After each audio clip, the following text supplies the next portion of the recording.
kemenangan di akhir zaman, Rasul sebutkan startnya nanti adalah dari negeri Khurasan.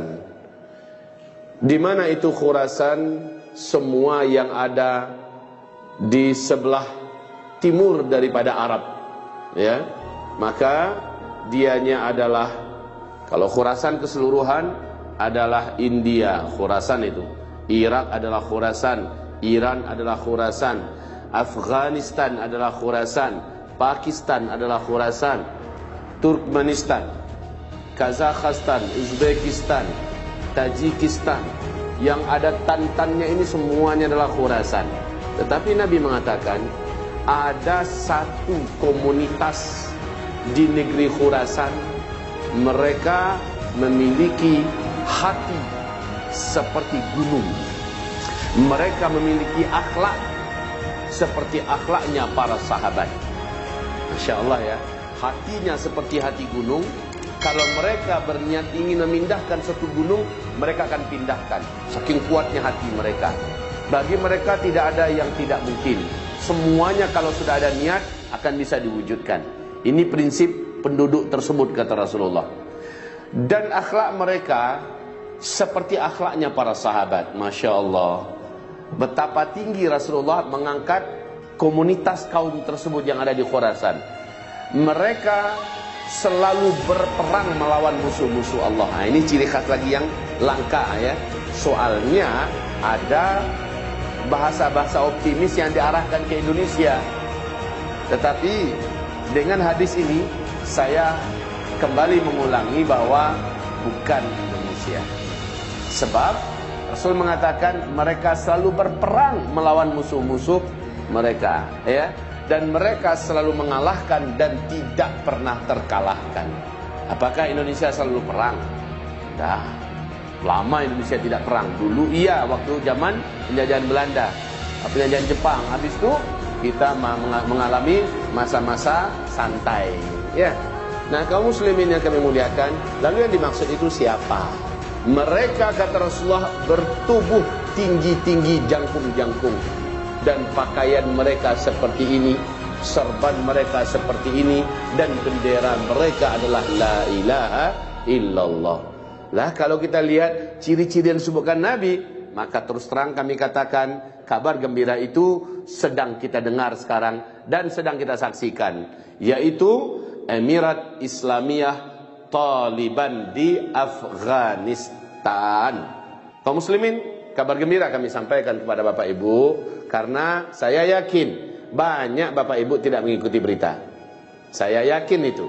Wahai kaum muslimin yang kami muliakan, Emirat Islamiyah Taliban, jadi saya bacakan hadisnya dulu ya. Apa kata Rasulullah SAW? Awwalu hadhihi al-umur an-nubuwah. Awwalu hadal amru an-nubuwah wa rahmah. Islam ini sejak saya diutus bermula dengan kenabian. Wa rahmah, dan itu semuanya adalah rahmat. Thumma takunu khilafah wa rahmah, lalu bersambung dengan kekhalifahan, dan itu juga seluruhnya adalah rahmat. Thumma takunu mulukan wa rahmah, lalu bersambung dengan kerajaan-kerajaan, dan itu juga seluruhnya adalah rahmat. Jadi Rasulullah meninggal, itu nubuwah. Lalu khalifah yang 4 ditambah dengan Hasan bin Ali, berarti 5 ya, pas 30 tahun. Ini seluruhnya adalah rahmat. Lalu setelah itu dinasti Amawiyah yang dimulai dengan Muawiyah bin Abi Sufyan sampai kepada dinasti Utsmaniyah. Ini adalah mulukan. Gelar pemimpinnya tetap khalifah, tapi sistemnya sudah sistem kerajaan. Lamanya 1227 tahun. Ini lamanya. Dan ini sudah berakhir dengan runtuhnya dinasti Utsmaniyah, itu khilafah Utsmaniyah yang ada di Turki pada Maret 1924. Ini sudah berakhir. Tapi Nabi mengatakan dilanjutkan tsumma takunu imaratin wa rahmah. Awas di bahasa hadis Nabi. Saya berdebar-debar jantung, Pak. Makin hari makin ke belakang, saya amati hadis Nabi akhir zaman, makin tepat, makin jelas, dan tidak bisa dikatakan cocokologi lagi. Ya, saat dibaca thumma takunu imaratin wa rahmah. Kemudian dilanjutkan dengan berdirinya imarat, yaitu pemerintahan skala mini, skala kecil dengan kawasan terbatas, tetapi menegakkan syariat Allah secara total. Thumma takunu imaratin wa rahmah. Disebut oleh Rasulullah dengan istilah emirat atau imaratin. Nah, wahai hamba-hamba Allah, sejak runtuhnya khilafah Islamiyah Al-Utsmaniyah di Turki, sejak itu berbagai negara di seluruh dunia mencoba mendirikan emirat-emirat Islam yang berbasiskan Al-Quran dan Sunnah hukum dan pemerintahannya. Tetapi rata-rata gagal karena dikeroyok rame-rame. Di Indonesia ada namanya DITI, digagalkan. Kemudian setelah itu bersambung di Mesir, ada upaya di mana Ikhwanul Muslimin mencoba berdaulat, digagalkan. Kemudian Mali mengumumkan Emirat Islamiyah Mali, digagalkan. Di Yaman berdiri Emirat Islamiyah Yaman, digagalkan.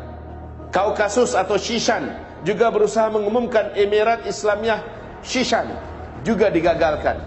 Gagal semuanya. Tapi yang tidak pernah bisa ditumbangkan, tidak bisa digagalkan, dikeroyok rame-rame adalah Emirat Islamiyah Taliban.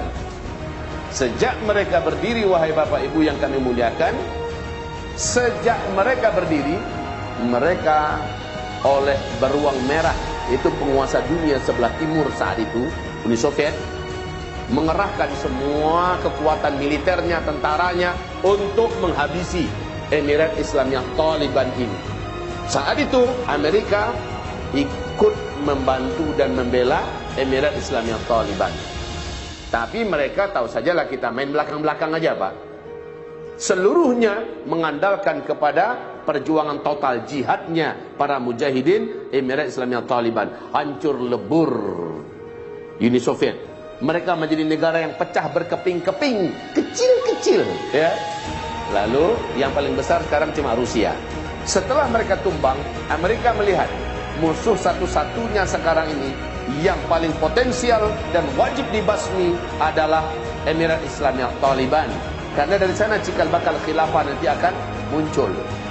Maka mereka melihat bagaimana Emirat Islamiyah Taliban mengumumkan pemerintahan Islam di Afghanistan, total menjalankan Al-Quran Sunnah sebagai hukum dan dasar undang-undang negara.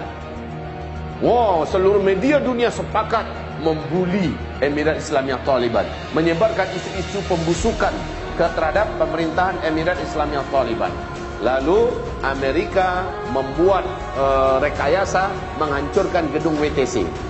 Ya, 11 Maret 2000 berapa? 2000 WTC dulu berapa? Lalu berapa? Pokoknya WTC Ustaz. Lah hancur WTC itu, maka Amerika akhirnya membahasakan inilah dia perang salib. Kita kejar, teroris itu adalah Islam. Sumbernya dan pusatnya adalah Afghanistan. Karena cuma Taliban, Emirat Islamiyah Taliban lah satu-satunya yang masih betul-betul gagah mengumumkan pemerintahan Islam dengan basis Al-Quran dan Sunnah sebagai undang-undang dan hukum negaranya.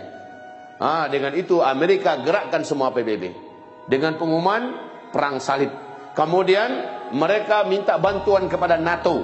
Seluruh negara-negara Eropa bergabung. Jermannya, Belandanya, Perancisnya, Inggrisnya, Skotlandianya, semua bergabung, bersatu bersama Amerika Serikat mengeroyok Emirat Islamiyah Taliban. Hanya 6 tahun, Pak, mampu Emirat Islamiyah Taliban bertahan.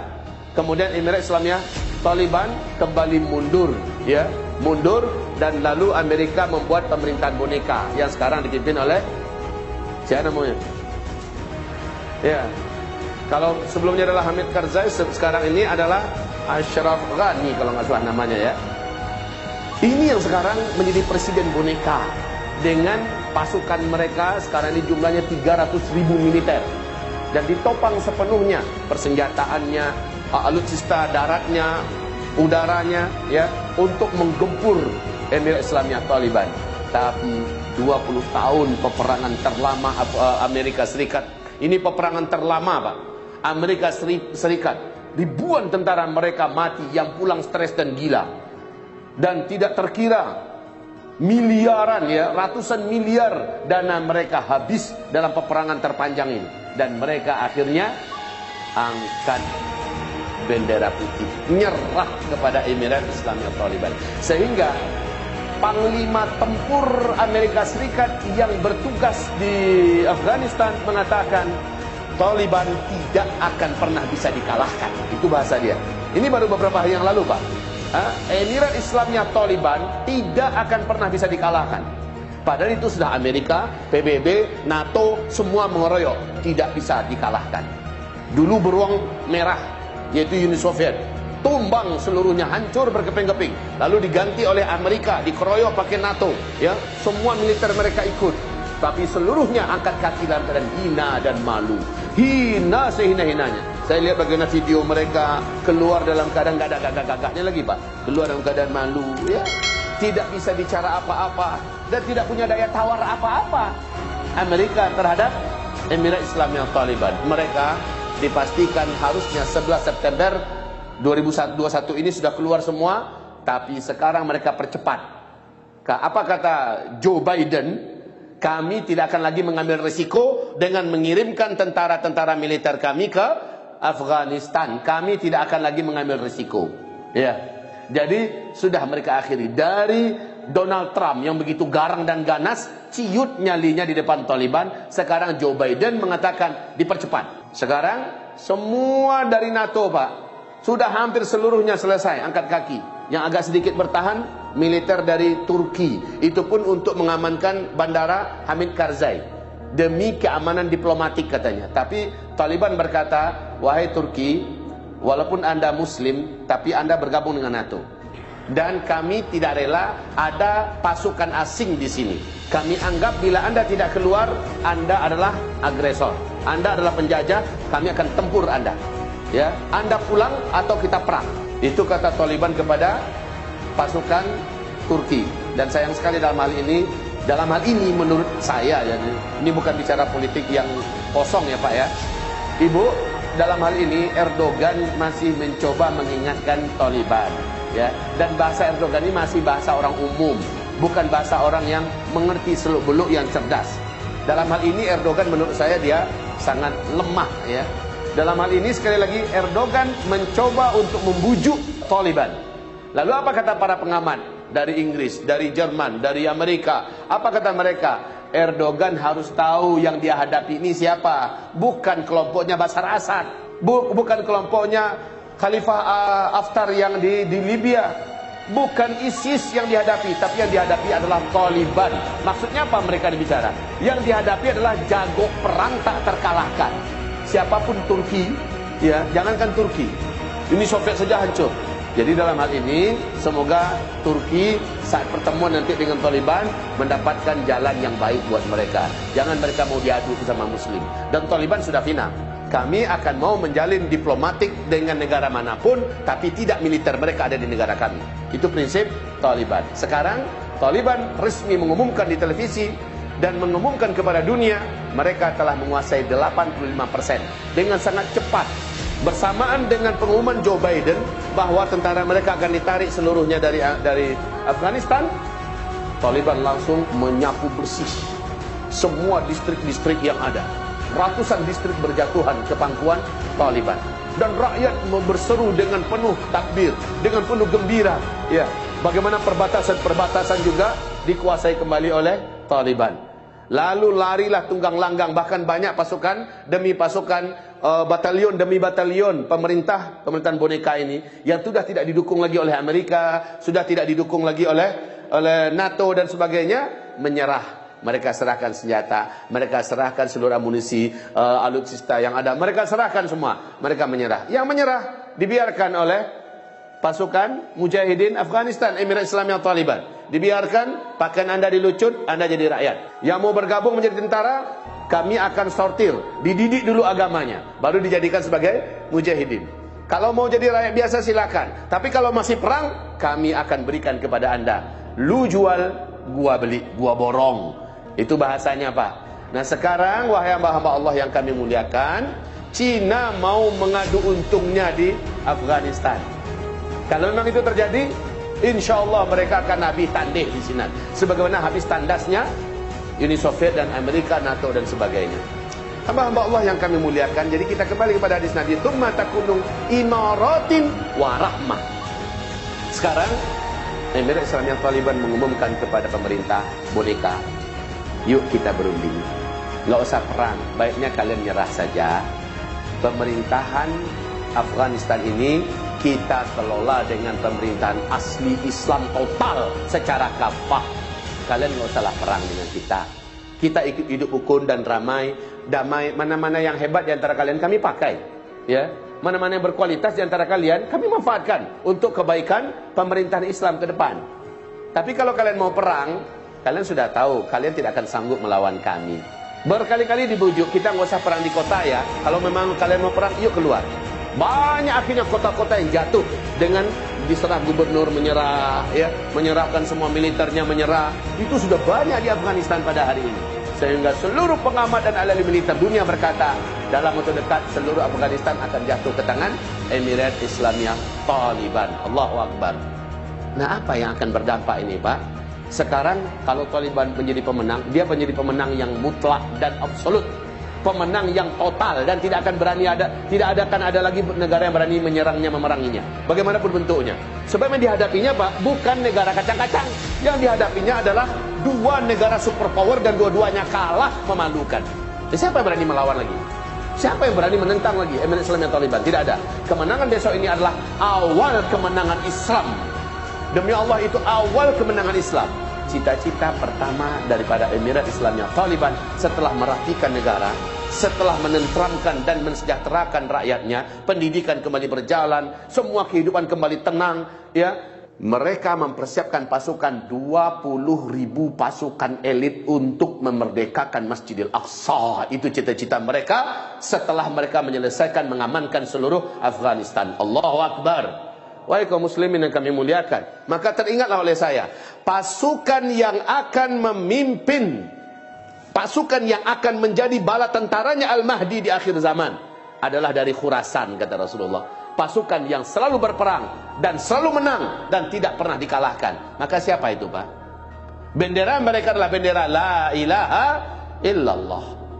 Saya sangat yakin kalau Allah izinkan ini, dan insya Allah pasti Allah izinkan ini, maka mereka bergerak menuju Syam. Satu persatu disisir oleh mereka, Pak, bergabung dengan mujahidin yang ada, dan mereka tetap membesarkan kepentingan wujudnya khilafah Islamiyah. Karena dalam hadis sahih Imam Muslim, khilafah Islamiyah tidak akan diumumkan di Afghanistan, tidak akan pernah diumumkan di Arab Saudi, di seluruh negeri Arab, tidak akan. Pemerintahan khilafah Islamiyah yang nanti akan sifatnya mendunia diumumkan berdirinya adalah dengan ditaklukkan Baitul Maqdis, dan di sanalah diumumkan nanti khilafah Islamiyah. Maka kata Rasulullah, pada saat itu negeri teraman seluruh dunia adalah Palestina. Negeri teraman, mujahidin terkuat dan terbaik ada di Palestina. Dan dengan cepat mengembangkan sayapnya. Dan lalu setelah itu mereka sangat yakin, karena hadisnya melanjutkan, saat khilafah Islamiyah diumumkan di Palestina, setelah dibebaskan Baitul Maqdis, seluruh dunia mengalami gempa bumi yang sangat besar, banjir yang sangat mematikan, perang di seluruh kota dan negara, ya, mengalami hal-hal yang terburuk. Yang aman cuma Palestina, kata Rasulullah. Yang aman hanya Palestina.